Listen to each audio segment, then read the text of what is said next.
Salut, c'est Akanos et on se retrouve pour une nouvelle vidéo de la JCTV. Et aujourd'hui, on va se retrouver sur un épisode de recherche ésotérique où on va se concentrer sur 5 cartes pour un investigateur en particulier ainsi qu'un outsider. Alors, l'investigateur d'aujourd'hui, ce sera Kaimani Jones, qui est donc le consultant en sécurité, qui est un truand qui est apparu dans le cycle des Clés écarlates.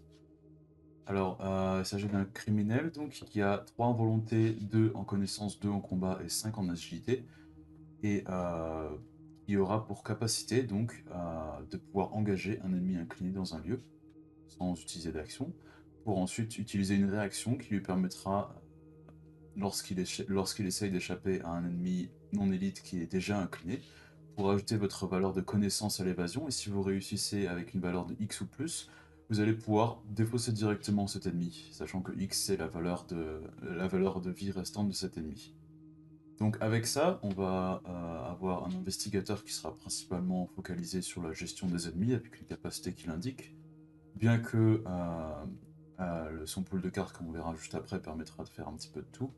Donc au niveau des stats, on est sur du 3 en volonté, ce qui n'est pas très commun pour un truand, étant donné qu'ils ont tendance à avoir 2 voire 1 en volonté. 2 en combat et 2 en connaissance, qui sont pas forcément impressionnants, mais pas forcément très utiles, pardon, avec bah, la capacité qui va principalement tourner autour de l'évasion. Et bien sûr, 5 en agilité, ça va être le focus principal de l'investigateur. Et avec 8 de santé et 6 de santé mentale, donc c'est une statline qui est plutôt standard pour un investigateur qui va se focaliser sur le combat. Et aussi le signe des anciens, donc vous permettra d'avoir un +1, et si vous avez un ennemi incliné dans votre lieu, vous réussissez automatiquement à la place. Ce qui va être pas forcément tout le temps utile, mais étant donné que vous avez besoin de réussir à X pendant les évasions des ennemis déjà inclinés, le signe des anciens va vous aider à accomplir directement ça, étant donné que vous allez réussir avec beaucoup de marge si vous avez une réussite automatique. Donc globalement, on a la réaction permettra de défausser des ennemis. Il faudra faire attention juste parce que ce sera moyennant 2 évasions, parce que vous devrez déjà évader l'ennemi de base, donc avec une évasion standard. Et ensuite, vous allez faire une deuxième fois pour défausser un ennemi. Donc, il faudra aussi faire attention au fait que ce sont des évasions sur des ennemis non élites, donc vous devrez aussi trouver d'autres méthodes pour gérer des ennemis élites. Donc ça peut être des armes, ça peut être d'autres moyens de faire des dégâts indirectement, comme une attaque par derrière, quelque chose comme ça. Ensuite, on va parler du deck building. Donc, Kalmani a un deck building de truand 0 à 5 et peut prendre aussi des cartes outils de niveau A4. Donc à l'heure actuelle, outil 0 à 4 couvre tous les outils du jeu. Donc la seule exception, ce sera l'outil multifonction en survivant qui est la carte personnalisable que vous ne pourrez pas améliorer complètement. C'est vraiment la seule exception, tout le reste vous pourrez le prendre tant qu'il y a le mot-clé opti. Donc ça peut être intéressant pour quelques cartes, par exemple on pourra citer la masse au niveau 4 en particulier, qui va être un outil qui lui permettra de combattre des ennemis. Bon bien sûr c'est une triple action, mais ça permettra quand même d'avoir une bonne valeur de combat pour les ennemis élites, donc ça peut être bien d'en avoir en secours. Vous aurez aussi accès à d'autres cartes comme le vieux porte-clés, comme l'extincteur, mais globalement votre focus principal sera quand même sur les cartes truands. Et donc, très important avec Kemani aussi, c'est que l'investigateur commence avec 5 points d'expérience supplémentaires. Donc, de la même manière que certains parallèles ou certains investigateurs apprêtent à vous. Donc, vous pourrez tout de suite prendre des cartes améliorées à la construction du deck, ce qui est super. Vous allez pouvoir faire plusieurs choses avec ça. Vous pourrez prendre par exemple le tarot de la lune, donc qui vous permettra de vous donner un boost d'agilité dès le départ. On pourra prendre aussi le marché clandestin pour trouver des cartes illicites plus facilement. On pourra prendre les outils crochetage améliorés si on veut investiguer. On peut aussi prendre le bol pour Charon si on se sent vraiment courageux. Pour rappel, c'est la carte qui vous donne de l'XP en plus à chaque scénario, mais qui vous tue si vous êtes vaincu dans un scénario. Donc il y a beaucoup de cartes qu'on pourra prendre avec ces 5 d'XP. Et étant donné qu'il faudra quand même un petit peu de setup pour pouvoir optimiser les évasions, ça c'est bienvenu. C'est vraiment bienvenu pour cet investigateur. Ensuite, au niveau des cartes signature, on aura le grappin, donc, qui est un outil qui prendra une main et qui coûte 3 ressources, donc bien sûr deck de Cameron Jones uniquement. Donc le grappin pourra faire une double action qui vous permettra de faire 3 actions basiques parmi échapper à, engager, enquêter et se déplacer. Et pour tous les tests de compétences, donc se référera principalement à l'enquête pour ça, vous pourrez utiliser votre agilité à la place de votre connaissance. Et toutes les actions que vous ferez avec ça ne déclenchera pas d'attaque d'opportunité, ce qui veut dire que l'enquête pourra se faire à l'insu d'un ennemi. Ce qui peut être bien dans certains cas. Mais globalement, donc c'est un objet qui sera un tout petit peu gourmand en ressources quand même. On demande quand même 3 ressources, un emplacement de main et 2 actions. Mais le fait est que s'il est bien utilisé, vous pourrez faire 3 actions pour le prix de 2. Donc il y a plusieurs cas de figure où on voudra faire ça. Par exemple se déplacer, engager un ennemi, puis y échapper tout de suite. On pourra échapper à un ennemi déjà incliné, puis se déplacer, investiguer, ou investiguer et se déplacer dans cet ordre. Mais globalement, si vous avez beaucoup d'actions à faire et que il vous en reste au moins 2, si vous avez au moins une évasion à faire, par exemple pour un ennemi, ça peut être optimal d'utiliser le grappin pour ça. Et donc la faiblesse, c'est un ennemi, c'est l'agent Fletcher, donc il sera alerte et chasseur, avec 2 en combat, 3 en vie et 3 en évasion. Et donc la seule capacité spéciale qu'il a, c'est que dès que vous allez essayer d'échapper à l'agent Fletcher, votre valeur de connaissance sera réduite à 0, ce qui n'aura pas de conséquences directes pour l'évasion initiale, mais qui le rendra plus difficile à défausser avec l'évasion sur l'ennemi déjà incliné.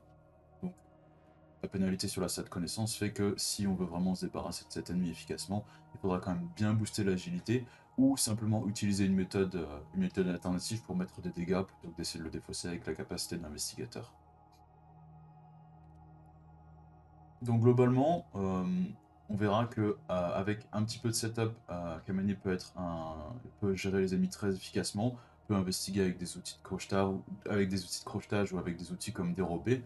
Étant donné qu'il a quand même 5 en agilité, vous allez pouvoir utiliser toutes les cartes qui vont bénéficier de cette haute agilité. Et donc on va dès maintenant voir que, mis à part la gestion des ennemis, on a quand même des stats défensifs très intéressantes. Donc 3 en volonté, 5 en agilité. On est sur une stat aussi défensive que celle de Sefina qui tourne à 4-4. Donc ça fait un peu moins de volonté, mais étant donné que la volonté c'est une denrée plutôt rare en truand, c'est le bienvenu. XP en plus, bah, on le note quand même, ça donne un sacré boost quand même. Mais ça reste quand même un investigateur qui risque d'être gourmand en action. Donc il va falloir faire attention à ne pas utiliser trop d'actions pour gérer un seul ennemi. Surtout si c'est un ennemi qui sera à 1 ou 2 PV, il vaut mieux combattre normalement. Et pour ça, il faudra se préparer pour toutes les éventualités. Et donc avec les 5 cartes qu'on va voir, ainsi que l'Outsider, on va pouvoir voir les moyens de mitiger le problème d'action, ou alors de gérer les ennemis d'une autre manière. La première carte donc qu'on va regarder pour ça, ce sera Furtivité. Donc c'est une carte qui vient du cycle de Carcosa, et la version améliorée qui vient du renouveau de Carcosa. Donc les deux ont quasiment la même chose, c'est 2 ressources pour un soutien qui n'utilise pas de slot, et donc qui vous permettra d'incliner la carte pour échapper à l'ennemi. Vous aurez moins de d'évasion pour la tentative d'évasion, et si vous réussissez, vous n'inclinez pas l'ennemi, vous désengagez, et l'ennemi ne peut pas vous engager de nouveau. Donc, l'intérêt de cette carte, ça va être de réduire la difficulté euh, pour la deuxième évasion. Parce qu'en fait, la deuxième évasion, vous vous en foutez du fait que l'ennemi doit être incliné, ne sera pas incliné, vu qu'avec la première évasion, vous l'aurez déjà incliné. Et donc, furtivité permettra de défausser plus facilement, parce que vous aurez une difficulté plus basse pour échapper à l'ennemi une deuxième fois pour le défausser. Et donc, le niveau 3, en comparaison au niveau 0, transforme une action en une capacité gratuite. Donc vous pourrez utiliser ça pendant n'importe quelle fenêtre de joueur pendant votre tour, et ça vous donnera effectivement une action en plus pour utiliser votre capacité de personnage. Donc avec ça, ça va directement contrecarrer un des principaux défauts de l'investigateur, qui va être le problème de la consommation d'actions, sans parler que vous pourrez avoir 2 copies de furtivité. Donc, ça veut dire que si vous avez deux furtivités améliorées en jeu, vous aurez 2 actions gratuites pour échapper une deuxième fois à l'ennemi. Donc ça peut franchement affecter votre capacité à gérer les ennemis. Plutôt que d'utiliser 4 actions pour gérer 2 ennemis, vous pourrez en utiliser 2, plus incliner 2 furtivités et gérer les 2 de la même manière. Ce qui est plutôt efficace, étant donné que un des principaux intérêts de Kamani, ce sera de défausser un ennemi, peu importe la quantité de vie qui lui reste. Donc à partir du moment où vous réussissez d'une valeur assez élevée. Ça reste quand même donc interdit pour l'invasion standard. Ça sert à rien d'utiliser furtivité avec Kameni pour l'évasion standard parce que vous n'allez pas incliner l'ennemi, vous allez juste perdre votre temps. Et en plus, cet ennemi ne pourra pas vous engager, donc vous ne pourrez même plus le gérer en fait. Donc il ne faut surtout pas utiliser furtivité avec l'évasion standard, ça vous pénalisera plus qu'autre chose. La carte suivante, ce sera Embrouillé, donc qui est un sort qui vient un sort biclassé qui vient du cycle des confins de la Terre. Donc il y a une version niveau 1, une version niveau 4, il coûte 2 ressources dans les deux cas, et donc ça vous permettra, s'il reste au moins une charge sur Embrouillé, donc on a 3 et 4 respectivement, pour échapper à un ennemi, donc avec une valeur de compétence améliorée de plus 1 ou plus 2 selon le niveau, et en cas de réussite, on pourra dépenser une charge pour effectuer une action supplémentaire lors du tour, ou même jusqu'à 2 charges pour faire jusqu'à 2 actions supplémentaires si c'est la version 4. Donc ça permet encore une fois d'obtenir un gain d'action, le boost est bienvenu aussi. Donc globalement on est sur un sort qui prend le slot arcane, qui est relativement peu contesté dans la classe de truand. Euh, Ça va vous permettre de récupérer des actions, donc d'avoir un boost d'évasion qui pourra davantage être boosté pour faire d'autres choses. Avec les actions gagnées, on pourra aussi donc aller sur un autre ennemi. On pourra juste continuer, utiliser une autre carte qu'on va voir plus tard dans les cartes de Kamani. Donc on pourra aussi utiliser par exemple Présence d'Esprit pour commettre un test déjà boosté pour obtenir encore une action supplémentaire. Donc une fois que vous aurez posé ça, le boost peut être utile pour l'évasion standard ou pour l'évasion pour défausser, peu importe, même si pour l'évasion à défausser ce sera plus utile si vous cherchez vraiment une valeur de compétence très haute. Mais dans les deux cas, ça reste toujours utile. Il faut quand même garder à l'esprit que vous ne pourrez plus utiliser si vous n'avez plus de charge. Donc, en particulier pour la niveau 4, on pourra peut-être penser à utiliser une seule charge au lieu de deux, éventuellement pour continuer à profiter du boost. C'est à vous de voir si vous préférez avoir plus de boost d'évasion ou alors si vous préférez avoir des actions plus vite. Et dans tous les cas, l'action ne sera jamais gâchée à partir du moment où vous avez un succès. Et donc, il faudra quand même faire attention au contre-coup de la carte, que j'ai pas mentionné. Mais si vous réussissez avec une différence de 0, vous subirez 1 dégât avec la niveau 1 et 2 dégâts avec la niveau 4. Donc, bien entendu, on voudra éviter la réussite à 0. Avec Kamani, on voudra réussir à X ou plus. Donc le contre-coup est facile à éviter, surtout si vous rajoutez en plus votre valeur de connaissance derrière. Cela dit, avec la carte là, le 4 XP ça peut paraître un petit peu beaucoup, mais je trouve que pour un sort qui coûte un point d'expérience, ça reste relativement bon marché par rapport à ce qu'il apporte. Sur la 3 charges, ça peut être 3 occasions d'échapper à un ennemi, et 3 actions gagnées, c'est quand même plutôt pas mal, sachant que vous dépenserez juste une action pour poser la carte, et 2 ressources, c'est relativement bon marché. Euh, la carte suivante, donc, ce sera Manœuvre audacieuse, qui est un événement qui est introduit dans le pack investigateur de Winifred Abamok, donc qui est un stratagème qui se joue en rapide, donc coûte 0 dans les deux cas, et qui se joue lorsqu'on doit réussir un test de compétence. Au niveau 0, ça vous donnera une valeur de plus 2 à la valeur de compétence, donc que vous aurez déjà réussi. Et au niveau 2, ça vous donnera un plus 3 au lieu de plus 2, et vous fera en plus piocher une carte derrière. Donc il n'y a rien de spécial avec cette carte, le but ça va être simplement d'assurer la défausse de l'ennemi. Parce que si vous réussissez l'évasion sur un ennemi déjà incliné, et que la valeur n'est pas assez haute, vous n'allez rien faire de plus à part l'évader de nouveau. Tandis que si vous utilisez cette carte, vous pourrez potentiellement passer de ce qu'on pourra appeler un échec à une défausse d'un ennemi qui sera assurée grâce à ça. Plus 2 c'est déjà pas mal, plus 3 c'est encore mieux, en plus si vous piochez derrière. Donc bien sûr le seul coût que vous aurez à payer ce sera de points d'XP, et pour le reste ça reste totalement gratuit. Donc si vous cherchez une carte qui vous permettra d'assurer vos arrières avec Kamani et qui aussi euh, permettra de remplir votre deck sans aucun coût, ça peut être vraiment intéressant. Surtout là, je trouve que la niveau 2 est un petit peu sous-estimée dans la mesure où elle fera cycler le deck de Kamani en même temps. Bon, bien sûr, ça se joue qu'en cas de succès. Si vous réussissez pas le test, manœuvre audacieuse ne sert à rien. Donc, gardez ça en esprit. Donc, il faudra quand même réussir au moins de zéro.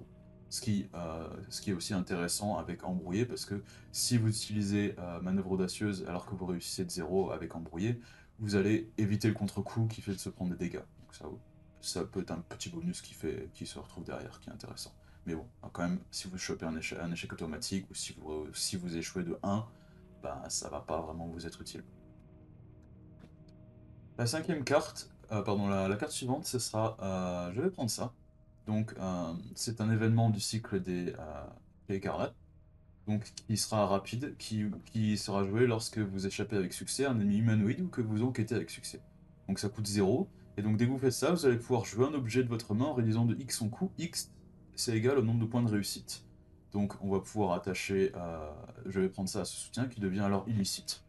Donc ça a beaucoup d'utilité. Donc on va déjà avoir une réduction. Donc bien sûr, vous allez pouvoir jouer un soutien avec un coût réduit. Donc si on passe de 3 ressources à 0, par exemple pour des outils de crochetage ou même pour le grappin, c'est intéressant.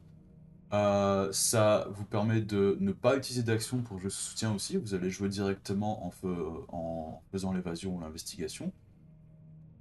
Et le trait illicite peut également avoir des avantages. Donc ça peut vous permettre, par exemple, d'utiliser poche dissimulée, qui pourra être attaché à un vêtement ou armure, et qui donnera un emplacement de main ou d'accessoire supplémentaire qui peut être uniquement utilisé pour un soutien illicite.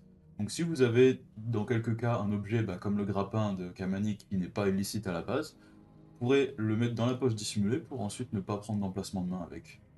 Ça peut être intéressant.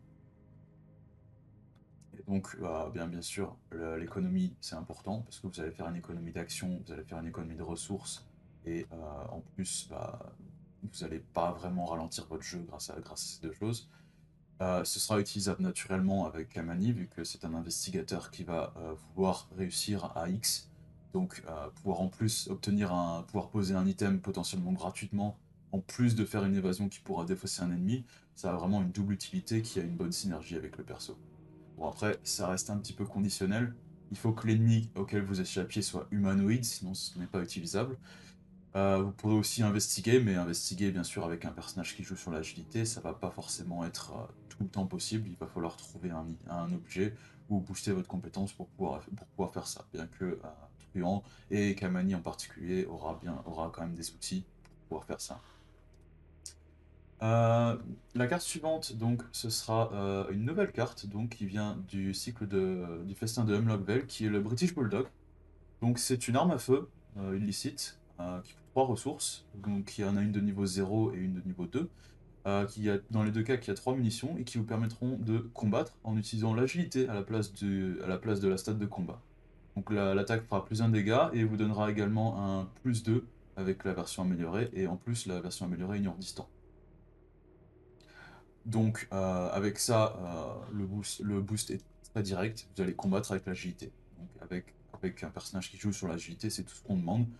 Au lieu d'utiliser des événements, ça peut être une très bonne alternative donc, pour pouvoir s'occuper des ennemis élites. Il y a aussi donc une réaction sur la carte qui dit qu'après que vous ayez échoué un test de compétence en discutant avec un ennemi, vous pourrez mettre en jeu le British Bulldog depuis votre main, donc gratuitement. Sans action, vous pourrez directement le mettre en jeu. C'est intéressant si vous jouez avec la discussion, sinon c'est un petit peu anecdotique. Cela dit, vous pourrez utiliser, je vais prendre ça pour jouer British Bulldog sans action également.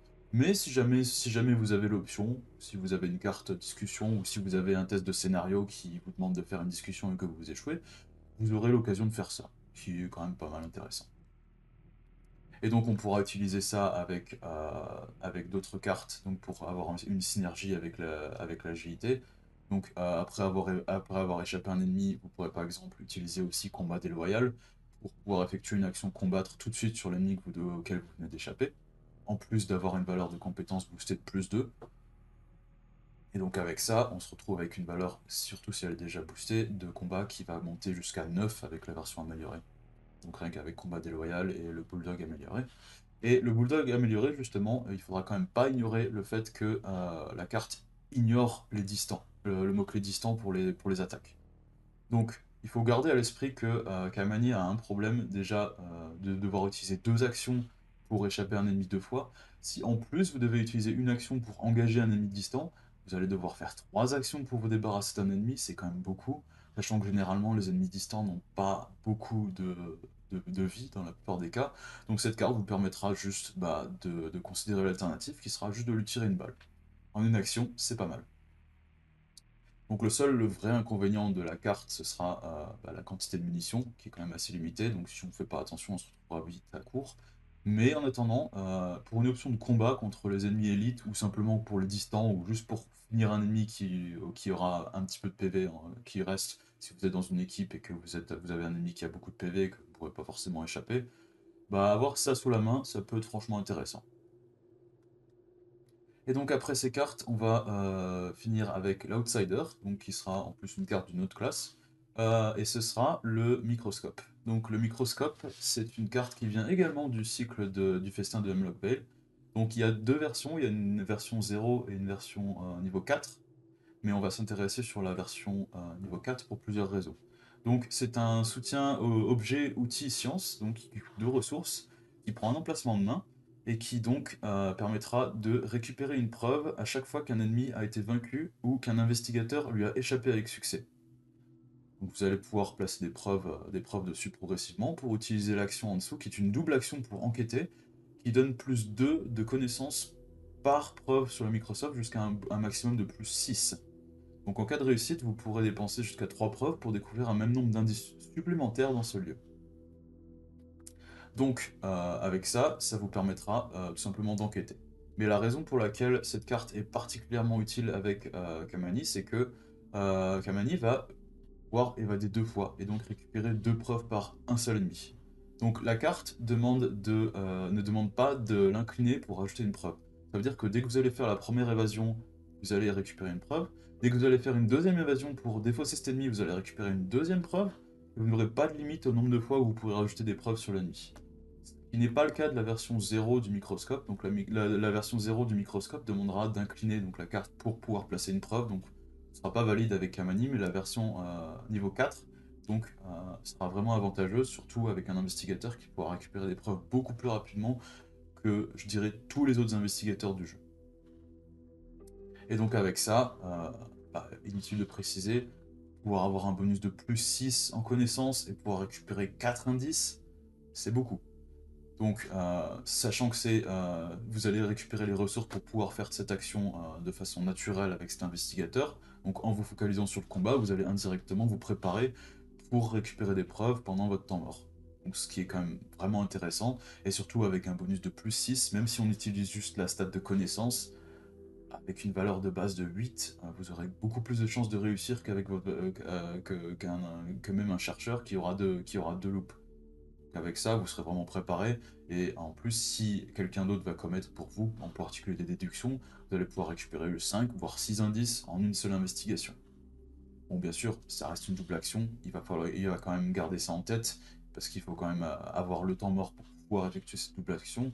Mais pouvoir faire ça juste au moins une fois tous les 2-3 rounds, ça va quand même vous donner pas mal de tempo à vous et à toute votre équipe, et donc ça vous donnera une utilité pour chercher des indices en plus, même si votre rôle principal sera de vous occuper de la défausse des ennemis. Voilà, donc c'était toutes les cartes présentées pour cette recherche ésotérique. Donc avec ça, j'espère que ça vous a plu, j'espère que vous avez vu des pistes donc, qui vont vous intéresser pour jouer cet investigateur, qui est quand même un investigateur assez technique, surtout en particulier par rapport à d'autres qui vont gérer les ennemis de façon beaucoup plus standard, et les truands qui vont quand même jouer sur beaucoup le gain d'action, l'utilisation de l'agilité, et donc pouvoir réussir à X. Toutes les mécaniques qui sont utilisées par le truand vont être utilisées par Kamani, qui je trouve est assez intéressant donc pour découvrir la classe d'une manière plutôt atypique. Bref, voilà. N'hésitez pas à proposer d'autres suggestions pour des recherches ésotériques ou des connaissances interdites si vous voulez. Et n'hésitez pas à aimer la vidéo, à vous abonner à la chaîne et à poster des commentaires donc là-dessus. Voilà, salut!